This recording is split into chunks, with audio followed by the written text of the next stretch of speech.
Kembali lagi di Cacahan Literasi Dinas Perpustakaan dan Kearsipan Provinsi Banten.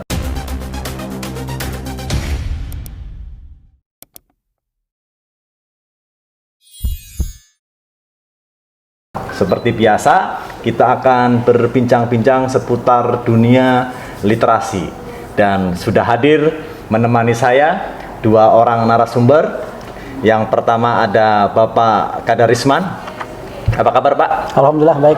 Dan yang kedua teman saya Bro Aib Rohadi. Halo, ketemu lagi. Iya, ketemu lagi ya. Oke. Nah, ini mungkin teman-teman yang nonton channel YouTube-nya Perpustakaan mungkin bertanya-tanya, ini dua orang di depan saya itu siapa? Ini kalau Pak Kadarisman itu adalah seorang apa, Pak? Dari Kemenak Provinsi Banten. Ya. Kalau di Kemenak sebagai apa, Pak? Saya Kepala Seksi Kemasjidan, Kepala Hisab Ru'yat dan Bina Syariah. Kepala Seksi Kemasjidan Ya. dan Ru'yah Ya. Dan terus Pembinaan Syariah. dan Pembinaan Syariah. Wah, ini ternyata ada juga ya kasih soal kemasjidan itu ya. Ya. Itu ngurusin apa, Pak? Ngurusin masjid atau ngurusin gimana, Pak? Jadi kalau di Kanwil sifatnya pembinaan, regulasi, segala macam yang terkait dengan itu gitu. Oke. Nah, terus kalau Bro Aib ini pustakawan. Ya. Pustakawan ngaco katanya. Iya, pustakawan Bro, masih ya, Bro ya? Ya, masih pustaka. Masih. Oke, karena saya mempertemukan dua orang yang seolah-olah beda background. Satunya adalah kasih di kemasjidan dan satu pustakawan. Jadi saya gabung saja nih, Pak. Siap. Apa soal perpustakaan masjid yang belakangan rame nih, Pak. Belakangan rame rame dibahas, rame menjadi wacana, bahkan rame menjadi bahan-bahan diskusi, tema-tema diskusi. Jadi kita Banten ini kan sudah pula sekian tahun terus bergerak nih, meningkatkan minat baca nih. Yo. Mulai dari sporadisnya atau refleksnya masyarakat lewat TBM meningkatkan minat baca. Terus kota kabupaten juga terus meningkatkan kualitas perpustakaan sekolahnya. Perguruan tinggi juga nggak mau kalah. Dia terus meningkatkan digitalisasinya sampai pada akhirnya ini hal yang luar biasa datang. Ini ide luar biasa datang begitu perpustakaan masjid menjadi hal yang strategis menurut saya. Kita sadar betul bahwa jumlah ponpes itu ada sekitar 3.122. Ini data emis dari Kemenak Pusat. Artinya ini langkah strategis di mana peningkatan minat baca jauh lebih efektif dan luar biasa bila dilakukan oleh pondok pesantren dan santri serta ulama dalam berliterasi, termasuk masjid-masjid tempat berkumpulnya umat harus digerakkan kembali kualitas perpustakaannya. Jadi intinya berarti gimana perpustakaan itu masuk ke basis-basis umat barangkali itu ya. Salah satunya adalah masjid. Perpustakaan. Nah, Pak, karena ini ada wacana perpustakaan masjid itu, sebenarnya perpustakaan masjid itu sudah jalan atau seperti apa, Pak, kondisi masjid kita di Provinsi Banten? Waktu itu di kemasjidan itu kita berpikir di pusat kan ada pendataan perpustakaan tuh. Kita ada kesulitan tuh. Kesulitannya apa? Suruh mencari masjid yang ada perpustakaannya di Banten. Kurang pusing saya gimana coba itu. Teorinya di laporan itu seprovinsi Banten ini ada 200 masjid musola yang ada perpustakaannya. Tapi itu pun ketika kemudian kalau kita verifikasi ya, perpustakaannya ya bukan perpustakaan yang seperti kita bayangkan. Rak-rak aja ya, Pak, ternyata hanya rak-rak di dan kumpulan pojokan, buku ya. buku-buku numpuk, tidak ada pustakawan di situ, tidak ada operasional pengelolaannya belum terselenggara gitu. Jadi hanya sekedar ada buku terkumpul di masjid, itu disebut perpustakaan. Gitu. Nah, karena waktu itu menjadi bagian dari tugas kita, kita pengen nih ada paling enggak masjid yang bisa dijadikan model untuk perpustakaan yang dalam tanda petik bener gitu. Perpustakaan beneran gitu. Berstandar. Yang memenuhi standar gitu. Kita membuat di Kanwil namanya Puslika, Pusat literasi keagamaan. Konon juga di Kemenak juga ada sistem informasi masjid tadi itu. Ya, ya. Nah itu seperti apa Pak penataan masjidnya Pak? Sistem informasi masjid itu adalah aplikasi yang disediakan oleh Kementerian Agama Pusat untuk kita manfaatkan di daerah sebagai pusat data masjid musola. Itu. Di situ ada register nomor ID masjid namanya. Oh ada. Ada. Jadi otomatis itu ketika kita mendaftarkan masjid kita ke SIMAS, itu akan mendapatkan nomor ID.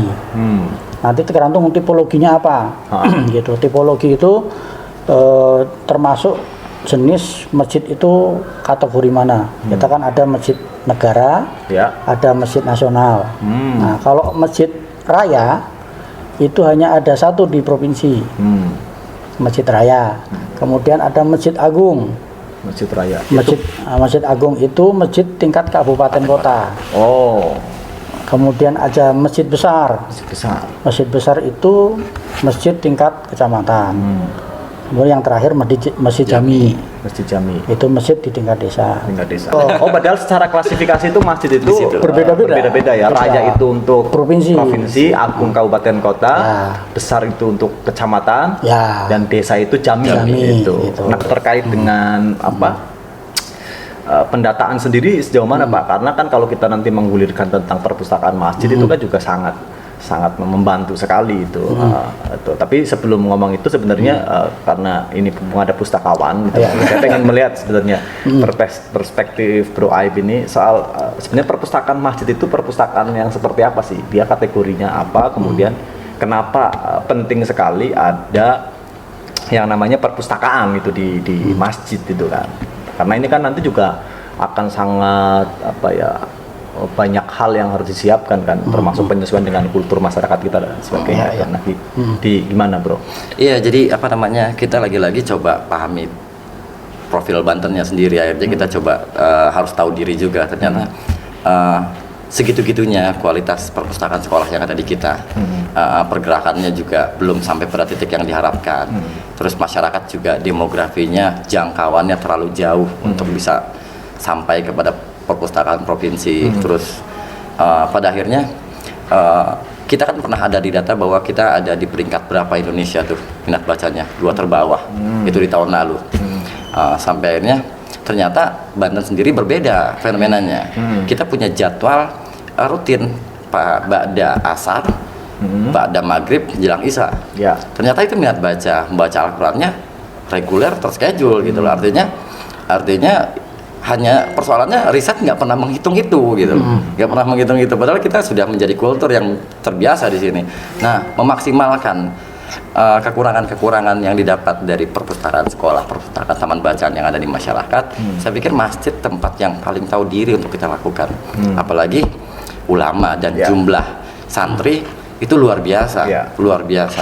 Kayak salah satu contoh kalau untuk pemberdayaan Mas Supri, kalau ada ustadz yang berceramah khutbah Jumat, sebulan dapat jadwal sekali. Dalam setahun dia sudah bisa bikin buku 12 seri khutbah Jumat, itu kan kumpulan khutbah itu kan juga luar biasa. Atau diskus tentang profil daerahnya, misalnya si Kobong tentang agrikultur, tentang kebudayaan. Di situ juga bisa melakukan hal-hal literasi demi keberdayaan manusianya.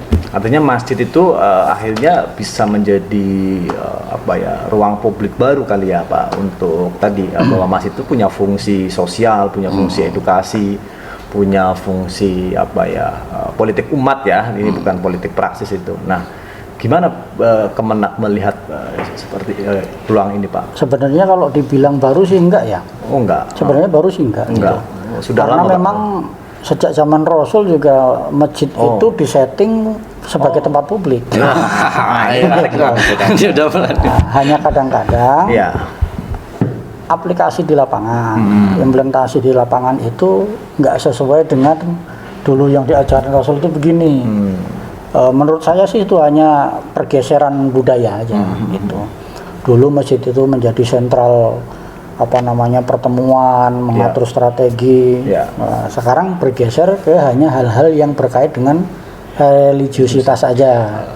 Ya, itu sebenarnya juga baru ritual agama yang wajib ritual aja Pak ya. gitu. Padahal masjid itu teorinya bisa untuk segala-gala. Bahkan dulu Rasul kan latihan perang juga di masjid. Rapat kenegaraan juga di masjid. Iya. Gitu. Jadi sebenarnya bukan sesuatu yang baru. Justru kita mengembalikan lagi fungsi masjid seperti yang dulu diajarkan, seperti Rasul mengajarkan gitu. Termasuk di dalamnya perpustakaan itu.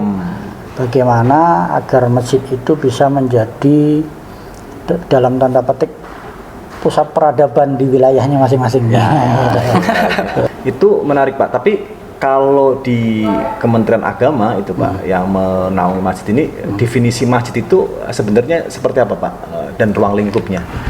Ya kalau kita bicara secara literal yang namanya masjid itu kan aslinya tempat sujud. Tempat sujud. Ya, aslinya ya. Gitu.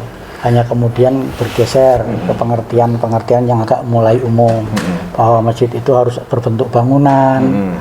Kalau menampung sekian orang bukan masjid, namanya itu musola. Gitu. Padahal sama-sama tempat sujud. Langgar itu Pak ya. Ada yang disebut langgar. Kalau di luar Jawa ada yang nyebut itu apa, di Padang itu namanya? Surau. Surau gitu. Padahal sama-sama tempat sujud gitu. Tapi intinya adalah kita sama-sama bersepakat bahwa masjid itu adalah sentra ibadah umat Islam. Nah, itu yang mestinya dimaknai menjadi lebih luas lagi. Gitu. Selain menjadi tempat ibadah, itu menjadi pusat kegiatan sosial masyarakat yang sekarang kita lakukan gitu. Nah kalau di Banten sudah jalan belum Pak, masjid itu menjadi tadi seperti yang Bro Ai bilang bahwa masjid itu menjadi memiliki perpustakaan lah, katakan begitu. Itu sangat tergantung dari masing-masing DKM. Ada beberapa masjid yang memang sudah sangat pesat. Untuk kita ambil contoh, misalnya kalau di Banten ada salah satu masjid di Kota Tangerang tuh. Al-Azom ya Pak. Perpustakaannya sudah jalan, terus kemudian TPA-nya ada. Kalau kita agak ini ya yang Masjid Sunda Kelapa tadi yang kita ceritakan. Kalau yang sering jadi percontohan nasional seperti Masjid Jogokarian di Jogja. Jogja itu. Perpustakaannya ada, koperasinya ada, ya, ekonomi jalan, edukasi jalan, gitu.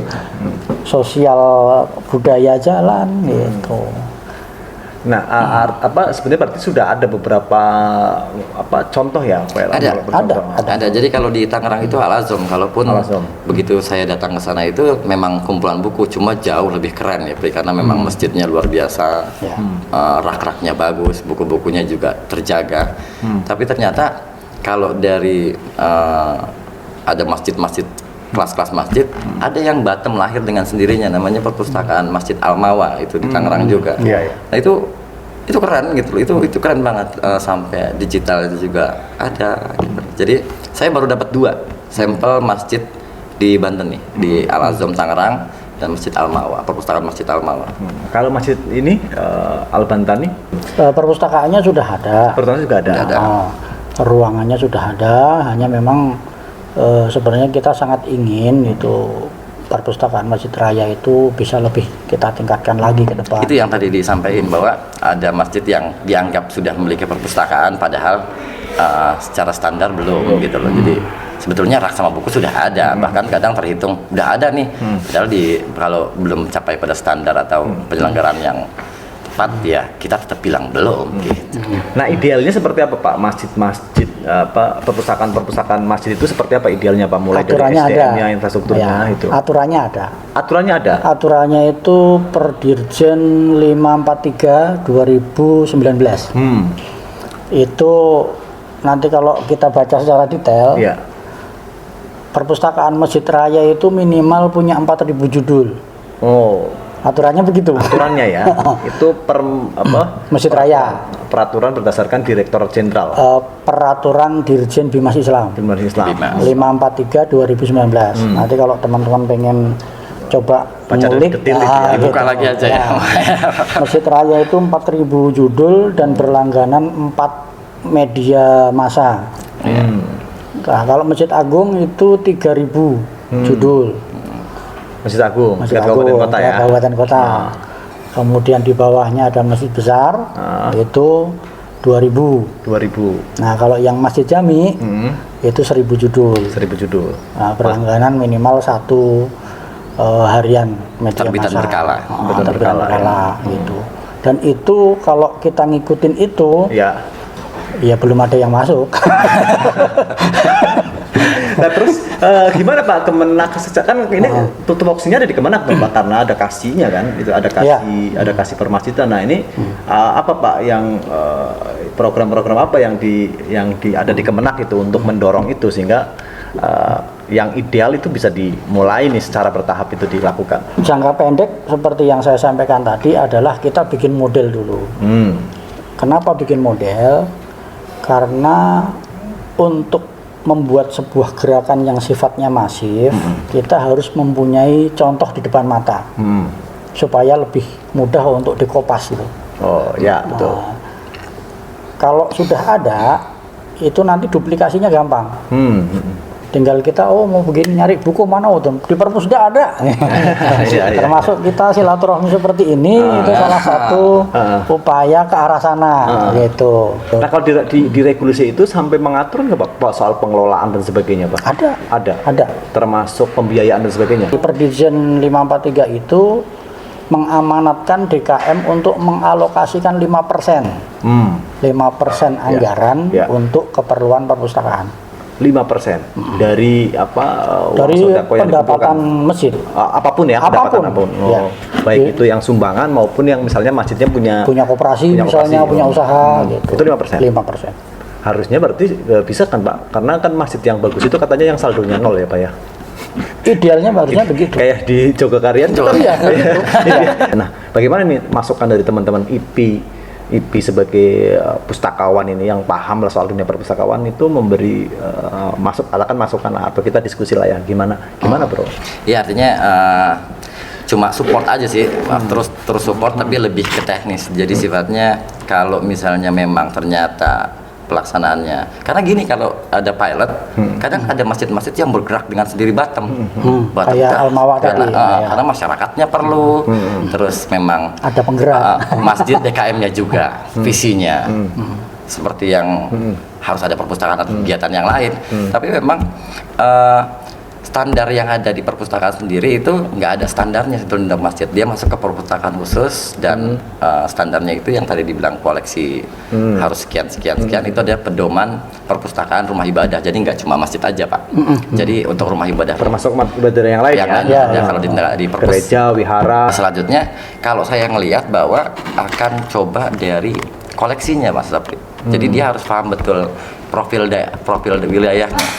Itulah koleksi yang harus dihadirkan di masjid tersebut. Kalau misalnya rata-rata di masjid itu ya petani, maka buku-buku botani dan sudah pasti buku keagamaan. Tapi buku-buku botani menjadi prioritas gitu. Jadi harus paham betul. Tapi bagaimana Bro pengelolaan yang ideal itu sehingga paling tidak ketika pun ada itu tidak hanya menjadi formalitas aja bahwa ada raknya, ada bukunya, tapi kemudian juga tidak berjalan, substansinya tidak jalan karena substansinya kan ada transfer knowledge kan itu. Nah ini secara ideal mestinya seperti apa nih itu? Apakah butuh pengelola khusus atau seperti apa? Ya akhirnya kita coba bergerak ke digital ya. Kebetulan hari ini sedang berhadapan sama itu.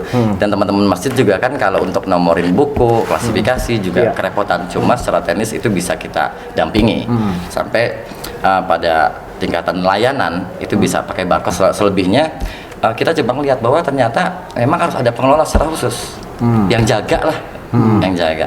Kalau waktu itu kita pernah melihat bahwa merbot ada honornya, terus guru TPA juga ada honornya. Kita coba tanya waktu itu, ini petugasnya bisa dapat honornya? Nggak tahunya ada peraturan diriannya. Oh ini kan udah lancar banget berarti. Ditambah juga saya coba dengan ikatan pustakawan untuk nempel Kang Supri, nempel. Jadi apapun kesulitan dalam penyelenggaraan perpus bisa kita bantu, termasuk SDM yang murah meriah itu dari IP kan ada lulusan perpustakaan dari kampus-kampus mana. Hari ini UIN dan UIN Syarif Hidayatullah sudah siap bekerja sama untuk penyelenggaraan perpustakaan masjid yang akan dilaksanakan ini. Jadi si mahasiswa PKL-nya, mahasiswa KKM-nya itu benar-benar bisa hadir di sini. Paling tidak tahapan awalnya apa sehingga paling tidak ada dulu nih itu kan. Soal nanti pengembangannya itu kan Betul. menyesuaikan kondisi itu kan. Nah, apa yang paling mendasar yang harus dipersiapkan itu kan sehingga wacana ini jalan dulu dah itu kan.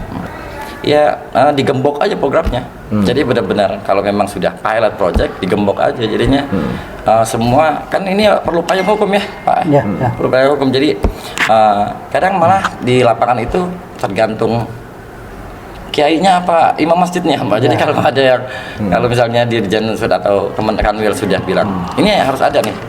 Nah biasanya itu kan ngikutin tuh, itu kan ngikutin jalan terus. Jadi yang 5% untuk penggunaan perpustakaan juga akan terserap. Nah itu, jadi dari Kanwilnya yang benar-benar kunci programnya, tinggal teknis-teknis kita dampingi di tiap-tiap pelaksanaannya. Nah, kalau dari Kanwil Pak, yang mau disasar dulu tuh masjid-masjid yang mana dulu Pak? Target awal itu sebenarnya minimal gini. Khusus untuk Kanwil memang kita setting sebagai pilot project pertama di tingkat Kanwil. Target kita sebenarnya bukan Kanwilnya, gitu. Target kita adalah minimal seluruh masjid agung kabupaten kota, masjid raya, masjid besar, itu minimal punya perpustakaan. Kalau masjid jami kan relatif ya, itu relatif. Tergantung tadi memang Masyarakatnya memerlukan ya. segmen pembacanya siapa, semelek apa mereka dengan literasi, itu juga sangat berpengaruh dengan keberadaan. Jadi saya pikir kita tidak perlu terobsesi kepada jumlah terjebak ya. Nanti kita di Banten ada 22.000 masjid musola. Oh, ada 22.000 masjid musola. Masjidnya sendiri 8.000-an, itu musolanya 13.000 sekian. Kalau kita paksa 8.000 masjid itu harus mempunyai perpustakaan, nanti justru arah pemberdayaan itu malah nggak kena. Karena nggak sekedar punya ya Pak ya, harus bermanfaat ya. Nah itu tadi. Iya karena di beberapa daerah kemarin teman saya itu di Makassar itu sampai punya kebun masjid, di Sunda Kelapa itu sampai punya kafe gitu kan sebagai pendapatan sehingga masjid itu tidak lagi minta sumbangan di jalan kayak itu kan. Ini kan akan keren sekali kayaknya ya Pak. Kalau di Kemenak itu ada lembaga khusus nggak Pak? Sebenarnya kalau bicara teknis itu akan lebih baik seandainya kita bisa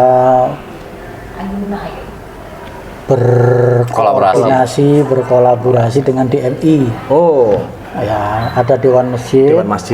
Yang sebenarnya secara teknis malah Dewan Masjid ini yang mempunyai jaringan komunikasi lebih intensif gitu.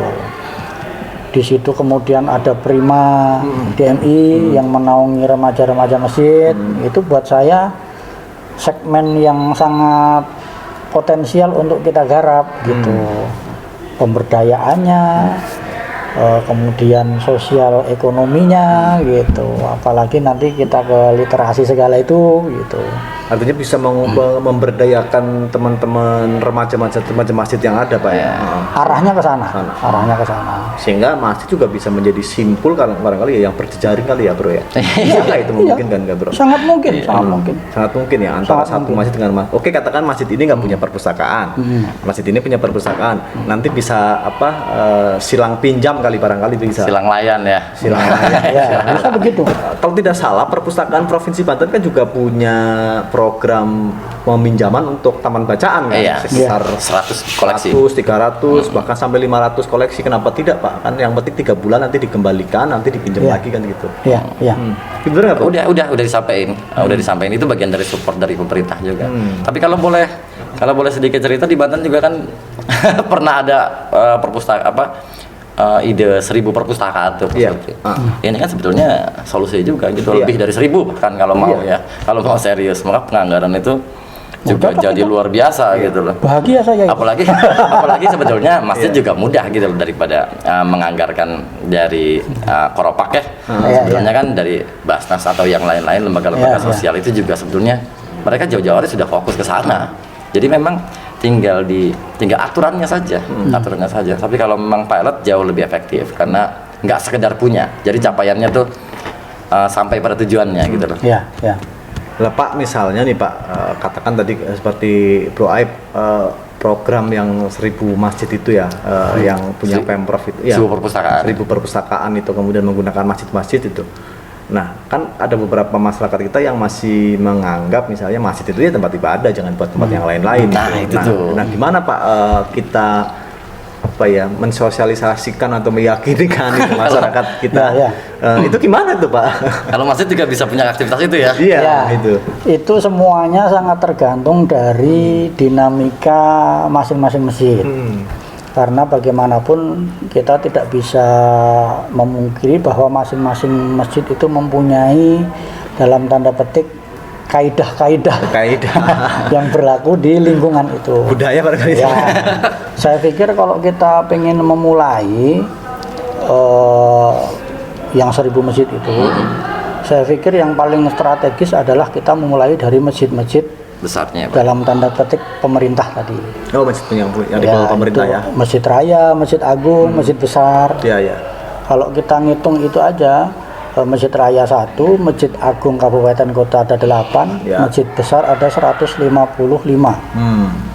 Kalau itu aja dulu yang kita kita jadikan pilot di masing-masing wilayah, itu udah sangat luar biasa. 8 kota kabupaten aja dulu deh. Ya itu.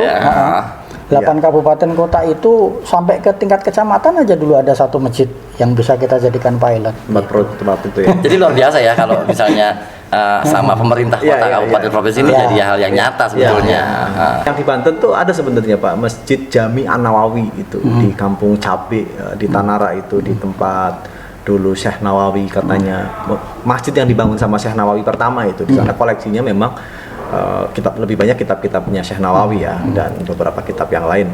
Dan itu jalan kok Bro, jalan. Karena kan kalau kita misalnya berkaca dari sejarah tadi, bahkan Pak Kardarismen jauh ternyata dari zaman Kanjeng Rasul sudah memanfaatkan masjid sebagai ruang sosial ya. Ada tidak hanya berkaitan dengan urusan peribadatan itu. Dan kalau tidak salah Banten kan juga Sultan Banten mendirikan masjid juga sekaligus tempat pendidikan kan Pak, itu kan. Nah ini mungkin nggak kalau ini juga, bro. Ini kan keren banget kalau kayaknya camatnya turun, bupatinya turun, wali kotanya turun. Ayo loh, itu masjidnya harus ada perpustakaan, harus ada menghasilkan buku. Iya, nah perkembangan literasi adanya di pusat-pusat kota, saya sih cuma berharap memang nggak perlu banyak-banyak untuk 1, 2, 3 masjid yang besar saja atau yang jami atau agung. Bukan jami agung ya Pak ya. Kalau untuk masjid yang tadi Mas Supri Nawawi atau di Banten Lama pun, saya juga melihat aktivitas literasi di sana. Cuma lebih condong ke museum Mas Supri. Jadi memang literatur yang ada itu bersejarah memang. Jadi saya nggak melihat bahwa itu tempat yang efektif untuk jadi perpustakaan, tapi saya melihat itu tempat yang efektif untuk jadi museum sejarah di sana. Jadi berbeda. Nah, aktivitas masyarakat justru lebih perpustakaan masjid di Agung dan Masjid Raya ya Pak. Nah itu yang jauh lebih efektif dibanding tempat-tempat yang bersejarah itu. Gitu. Artinya apa? Paling tidak memulai dulu setiap kabupaten. Ini ya yang kayaknya harus. Berarti ini kalau boleh disebut dari nol dong Pak? Atau sebenarnya sudah jalan? Melanjutkan ya? Sebenarnya tuh kita melanjutkan. Tidak dari nol sama sekali. Tidak. Karena beberapa sudah ada ya Pak ya? Faktanya memang sudah ada keinginan ke arah sana. Niatnya sudah ada. Kita membaca udah itu. Faktanya di semua masjid agung sudah ada rak buku. Sudah ada rak buku. Hanya tinggal pengelolaan dan penyelenggaraannya. Pengelolaan dan penyelenggaraannya harus kita sesuaikan. Sebenarnya itu perpustakaan tuh kayak gini loh, gitu. Dan itu memang mestinya bisa kita bumbui dengan berbagai macam ini supaya kadang-kadang kan kita suka berpikirnya perpustakaan itu benda mati. Ya. Hanya sekedar tumpukan buku dan yang doyan buku aja yang ke situ gitu. Ternyata kan IP juga punya ini kan apa tadi yang narasumber kita bawa ke perpustakaan, human book tadi. Jadi ya karena karena memang tradisinya kan kajian ya, kaji. Jadi kalau misalnya ada satu buku yang benar-benar tepat di wilayahnya, profesinya, profil daerahnya tepat, ya satu buku dikaji kayak macam bedah buku lah. Karena perpustakaan masjid bukan untuk standarnya mungkin sama bisa pinjam buku, tapi jauh lebih pada kegiatan-kegiatan yang kajian-kajian itu. Dan yang sifatnya barangkali langsung memiliki praksis kebermanfaat kali ya, kajian-kajian yang fungsional kali ya. Sehingga juga memberdayakan masyarakat di sekitar masjid itu. Makanya itu sangat tergantung dari segmen lagi-lagi. Masjid-masjid yang tipologinya saya sebutkan tadi itu segmentasinya relatif lebih umum. Karena tempatnya biasanya ada di pusat-pusat kota. Kayak Masjid Agung di pusat kota, masjid besar di pusat kecamatan gitu. Jadi membukti gini, Pri, Mas Supri. Jadi kalau ngaji itu kan biasa ustadznya sama santrinya. Nah, kalau misalnya daerah situ misalnya pertanian, maka buku di perpustakaan koleksinya juga harus ada pertanian. Lebih banyak. Nah, diskusi kajian human book itu kan ada petani yang memang turun temurun dapat ilmunya dari bapaknya. Nah, itu kan buku sebetulnya, tapi dalam bentuk manusia.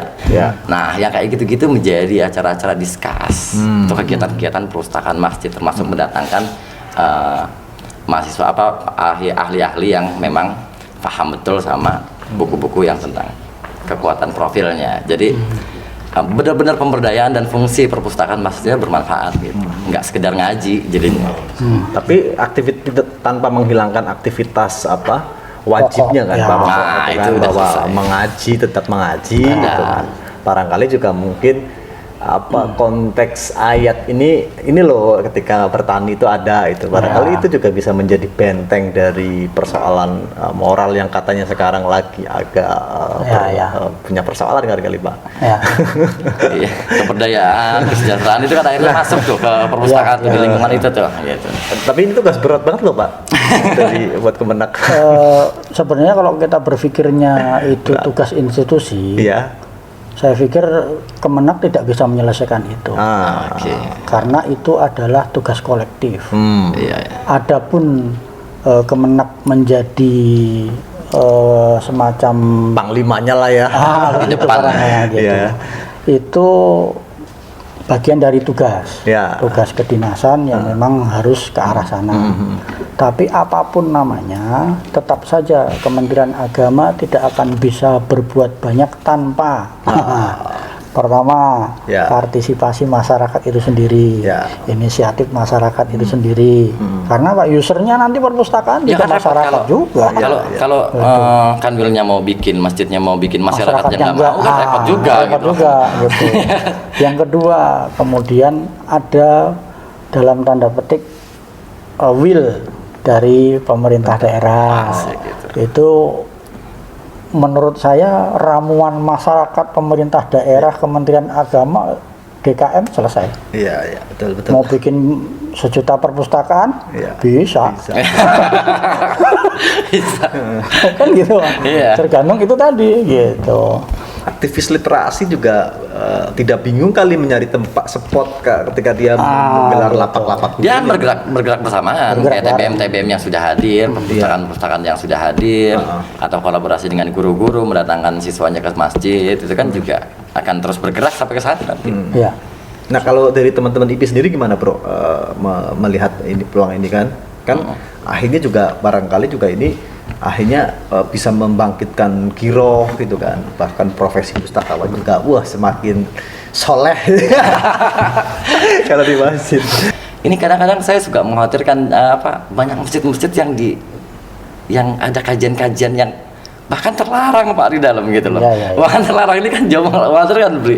Tapi kalau ada sumber informasi atau sumber literasi yang tepat, ini persis kembali khas masjidnya, fungsi masjidnya seperti kembali. Maka nggak cuma pendampingan secara teknis penyelenggaraan, tapi untuk bisa menghadirkan mahasiswa kembali kepada masjid juga kan, pustakawan kan, ternyata setelah pustakaan pribadi, pustakaan sekolah, untuk Sabtu Minggu itu pustakawan punya pekerjaan baru ya. Iya. Dia di kantor gitu kan. Iya. Jadi kantor Sabtu Minggu dia kembali ke masjid di daerahnya masing-masing. Atau minimal pas tiap Jumatan gitu ya Pak ya. Karena kan mungkin asal misalnya remaja masjidnya itu sudah punya aware terhadap itu, kan teman-teman pustakawan tinggal melakukan evaluasi monitoring saja kali Pak. Iya, sebagai langkah awal, Iya. buka di spot-spot keramaian, saya pikir sesuatu yang sangat mungkin untuk dilakukan.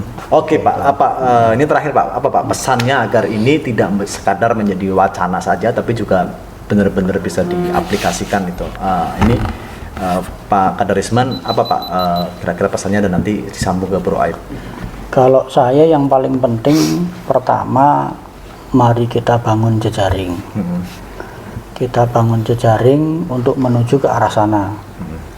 Siapapun stakeholder yang terkait dengan kepustakaan, itu saya pikir perlu kita buat jalurnya dulu nih, gitu bareng-bareng. Yeah. Kemudian yang kedua, yang justru memang harus kita lakukan adalah bagaimana kita membangkitkan semangat masing-masing DKM, masing-masing lingkungan, masing-masing komunitas untuk bersama-sama bangkit nih ke arah literasi. Bagaimana kita melek literasi bersama-sama gitu tuh. Itu yang ketiga, kemudian kita mohon kira-kira ada program-program apa yang bisa kita kerjasamakan, baik itu pemerintah daerah, perpustakaan daerah, kemudian pegiat literasi, aktivis literasi, itu indah lah pokoknya gitu tuh. Mudah-mudahan kita ke arah sana nih gitu. Terus kalau dari Bro Aib gimana Bro sebagai pengurus IP dan pustakawan? Iya kan kita di Banten ya, jadi sebetulnya ini kan cuma kita mau memberikan tempat sarana kepada umat untuk bisa melaksanakan ayat Quran yang pertama, Pri. Iqra. Iya, jadi kita akan support terus karena ini kan harus jadi ibadah gitu. Harus jadi lillah. Cuma memang di tingkatan teknis memang banyak yang tantangannya banyak.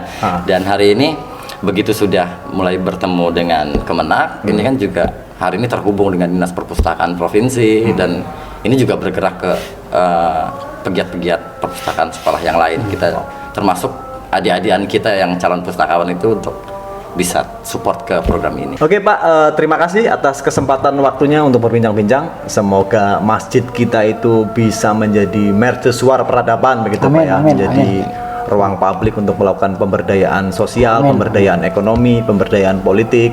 Bahkan masjid barangkali bisa menjadi filter untuk menangkal informasi-informasi hoax gitu ya. Itu kan. Kalau jurnalis beda kan Pak. Itu penting. Oke, demikian cacahan literasi kita edisi hari ini membahas tentang tema perpustakaan masjid. Semoga memberi manfaat. Ada pepatah yang menarik, perpustakaan menyimpan energi untuk mendorong imajinasi. Mereka membuka jendela dunia dan menginspirasi kita untuk mengeksplorasi dan mencapai sekaligus memberi kontribusi nyata untuk meningkatkan kualitas hidup kita. Dari Sidney Sheldon, seorang penulis dari Amerika. Sekian, salam literasi, membaca kata, membaca dunia.